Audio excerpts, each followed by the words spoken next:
వివరాల్లోకి వెళ్తే ఏపీ హోంమంత్రి వంగలపూడి అనితకు త్రిటిలో ప్రమాదం తప్పింది.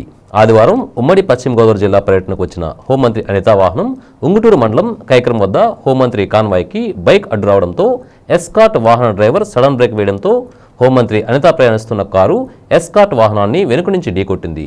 దీంతో 2 వాహనాలు స్వల్పంగా ధ్వంసం కావడంతో ఆమె మరో వాహనంలో వెళ్లి నారాయణపురంలో అల్పాహార విందులో పాల్గొన్నారు.